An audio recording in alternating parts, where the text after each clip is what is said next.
محفل کے اختتام پر 12 عدد تبرکات بذریعہ قرآن اندازی شعراء اور سامعین میں تقسیم کیے جائیں گے، لہذا آپ حضرات سے گزارش ہے کہ محفل کے آخر تک تشریف رکھیں۔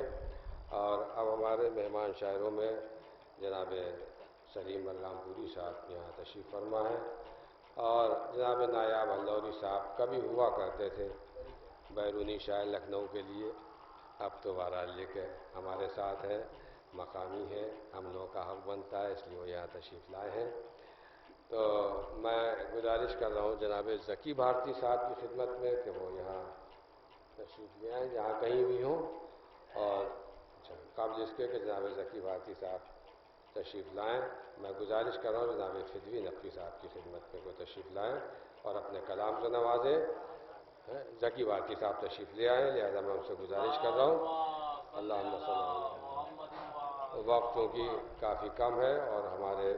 مقامی شعراء کرام سبھی باقی ہیں، لہذا مقامی شاعروں کو چاہیے کہ ہمارے بیرونی شعراء کے لیے وقت بچا کے رکھیں۔ عطا حاضر کر رہا ہوں، سماعت فرمائیں کہ صد شکر میرے چہرے سے حق آشکار ہے،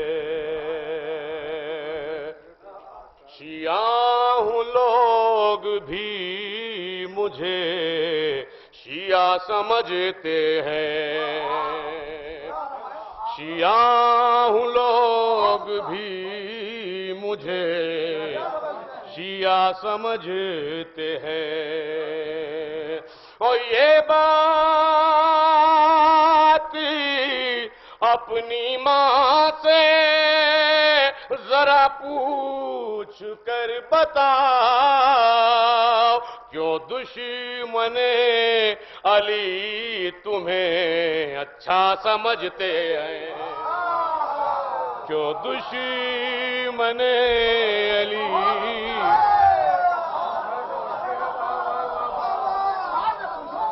اچھا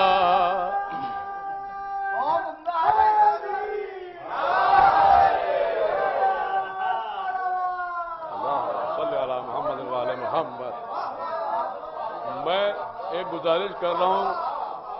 شباب حسن صاحب تمام جو لوگ وہاں بیٹھے ہیں ان سے گزارش ہے کہ تھوڑا سا آگے آ جائیں، ہم تو بہت کم پڑھیں گے اور لوگوں کو سننا ہے۔ شباب بھائی جیسے وہ پوری ٹیم نہیں آئے گی تو محفل میں مزہ نہیں آئے گا، تشریف لائیے آپ ایک بار سے بلند نعرے سلوات ارشاد فرماتے ہوئے۔ نہیں ارے کہاں اہل بیت علیہ السلام کے چاہنے والوں کو کہاں تپش،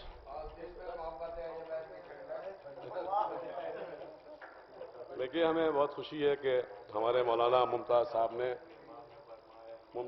نے کم سے کم لکھنؤ کی لاج رکھ لی۔ میں کسی شاعر پہ کوئی تنقید نہیں کرنا چاہتا ہوں، لیکن بہرحال اپنے حساب سے لوگ کہتے ہیں پڑھتے ہیں، غزل میں کچھ بھی کہہ لیجئے پڑھ دیجئے، لیکن یہ اہل بیت علیہ السلام کی مدح و ثنا ہے، اس میں بہت سوچ سمجھ کے شاعری کی جاتی ہے۔ اور رہی بات صرف نبی تھے، اس کے لیے بھی وضاحت کر دیں حضور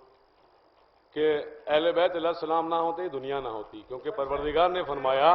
کہ میں چھپا ہوا خزانہ تھا، میں نے چاہا میں پہچانا جاؤں، اور اگر یہ اہل بیت نہ ہوتے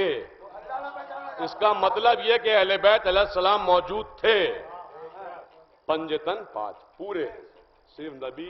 علی نہیں سب موجود تھے، سب کا نور موجود تھا۔ پیش کر رہا ہوں، سماعت فرمائیں کہ جب جری کو القمہ کے درمیاں پر کھا گیا، جب جری کو القمہ کے درمیاں پر کھا گیا، تشنگی جیتی وہاں سے ہار کے دریا،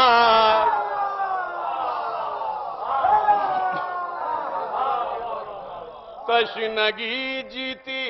وہاں سے ہار کے دریا گیا، قدم بالا تر نظر آئے صدا باش تم، قد میں بالا تر نظر آئے صدا عباس تم، جب رسولوں کے تقابل میں تمہیں دیکھا گیا، جب رسولوں کے تقابل میں تمہیں دیکھا گیا۔ اس سلسلے کا آخری شعر، اس کے بعد نمدو کی شان میں ایک مطلع چند شعر زحمت تمام، ایک اور باوز بلند نعرہ صلوات ارشاد فرما دیں آپ حضرات۔ دیکھیے مولا علی کی کیا فضیلت ہے جو بیان کی ہے کہ جس جگہ پیدا علی ہوں سب ادھر سجدہ کرے، جس جگہ پیدا علی ہوں سب ادھر سجدہ کرے، قبلہ اول کو شاید اس لیے بدلا گیا۔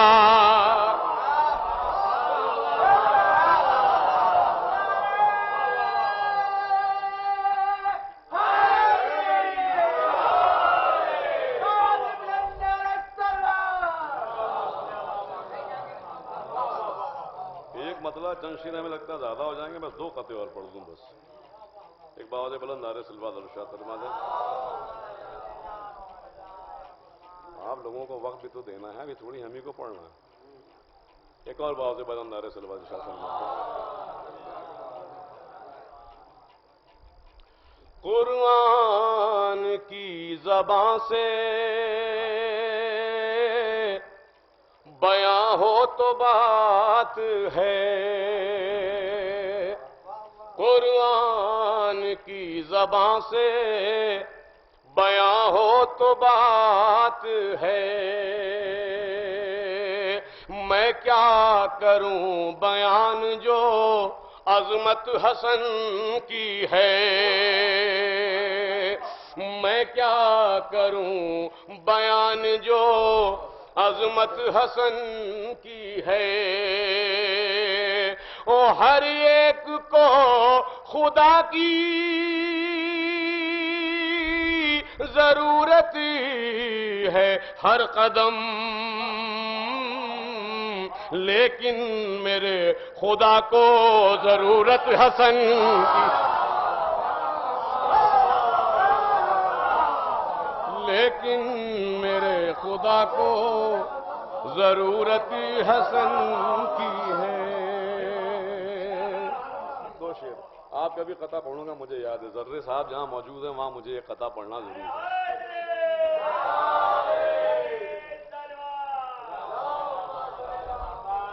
کہ پوری نہ ہو دعا میری یہ بات اور ہے، پوری نہ ہو دعا میری یہ بات اور ہے، ٹوٹے گا سلسلہ نہ کبھی اعتبار کا، ٹوٹے گا سلسلہ نہ